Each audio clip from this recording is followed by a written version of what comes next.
Salut les You pâtissiers, salut les You pâtissières. Aujourd'hui, j'ai enfin réussi à obtenir la recette de brioche d'une petite boutique de pâtisserie qui vend entre 1500 et 2000 couronnes des rois grâce à cette recette. J'ai voulu absolument la refaire à la maison, je l'ai retravaillée des dizaines de fois pour la partager avec vous.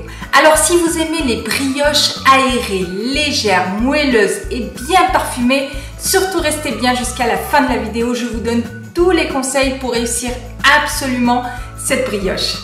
Alors ça vous intéresse? C'est parti!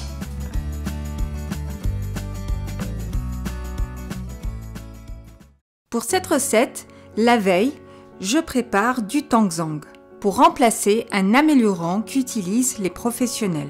Pour cela, je mélange l'eau et la farine sur feu moyen sans jamais cesser de remuer.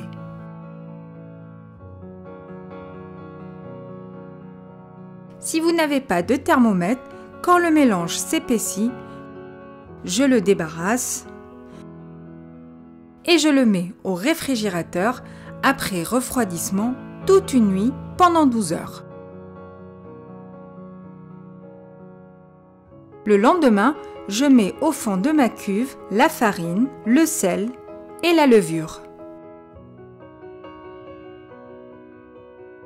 Attention à ne pas mélanger le sel et la levure.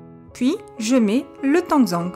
Je mélange à vitesse 1 pendant 3 minutes.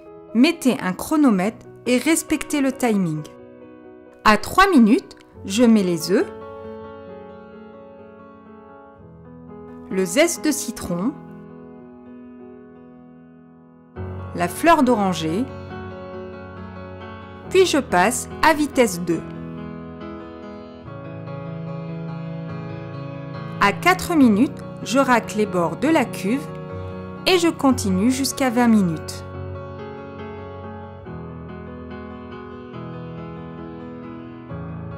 À 20 minutes, j'incorpore en 3 fois le beurre tempéré que j'ai sorti une demi-heure à l'avance du réfrigérateur.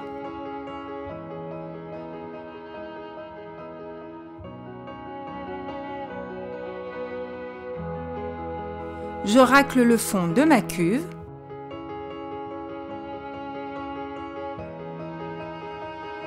À 30 minutes, j'incorpore le sucre.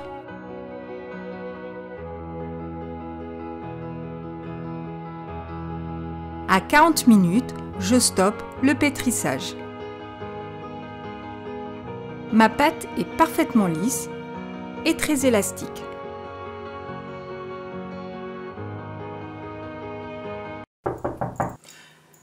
Excusez-moi de vous déranger, mais si vous aimez les vidéos, n'oubliez pas de vous abonner et de partager. Ça va l'encourager à continuer à nous faire des vidéos. Continuez. Je la débarrasse dans un bac large et profond. Je farine et j'étale ma pâte. Je recouvre d'un film alimentaire 2 fois pour éviter qu'elle ne sèche. Puis, je la laisse poser à température ambiante pendant 2 heures. Après 2 heures, ma pâte a doublé de volume. Je farine le dessus, je farine le plan de travail, puis je la rabats pour la dégazer de cette façon. Il faut bien l'aplatir pour enlever le gaz.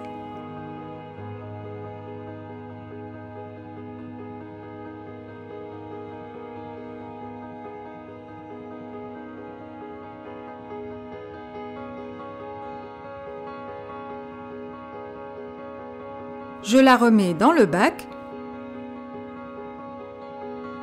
je farine, puis je filme à nouveau.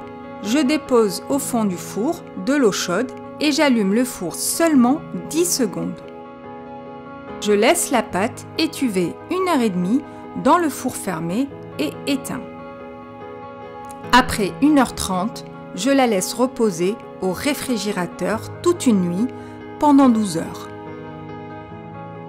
Le lendemain matin, je la débarrasse sur un plan fariné. Je façonne ma pâte à brioche pour prélever des pâtons de 35 grammes. Je découpe une vingtaine de pâtons. Je vérifie qu'ils pèsent bien 35 grammes.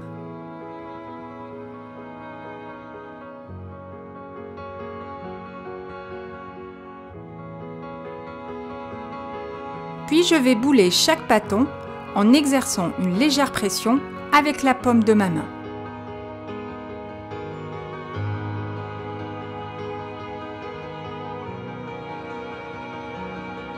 Évitez de mettre la farine sur le plan de travail, sinon vous aurez du mal à former vos boules.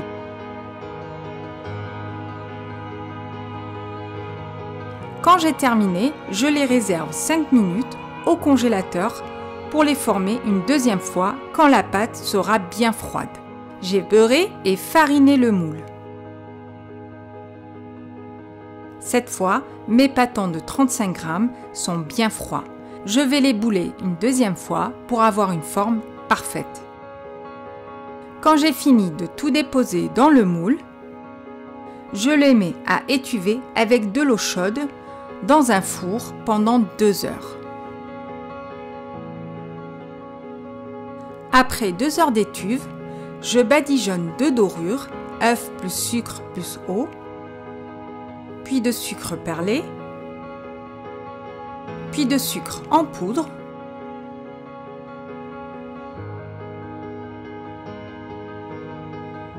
et je mets en cuisson à 180 degrés 20 minutes. Après cuisson, quand la brioche a refroidi, je la démoule. Je vérifie qu'elle est bien cuite, puis je finis de saupoudrer du sucre glace par-dessus.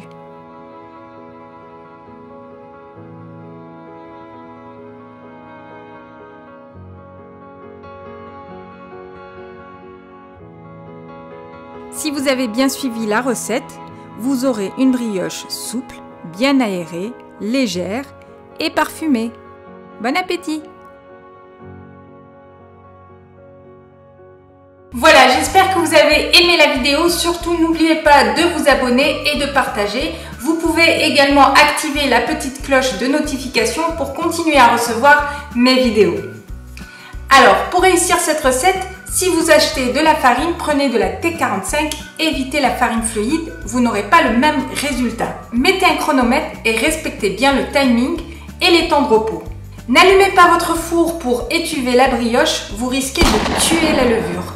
Mettez simplement de l'eau chaude, allumez le four à 160 degrés, comptez bien 10 secondes et seulement 10 secondes, puis réteignez le four et répétez l'opération 1 heure après. Mettez un chronomètre et respectez le timing et les temps de repos. Et mon dernier conseil, cette recette ne convient pas aux moules trop profonds comme les moules à cake. Prenez plutôt des moules de petite profondeur comme le format que je vous propose. Sinon, elle convient très bien pour les tartes au sucre, les tropéziennes ou les couronnes des rois. Voilà, j'espère que je vous ai tout dit. Je vous souhaite de vous régaler et surtout faites de belles pâtisseries. Et moi, je vous dis à très bientôt pour une prochaine vidéo.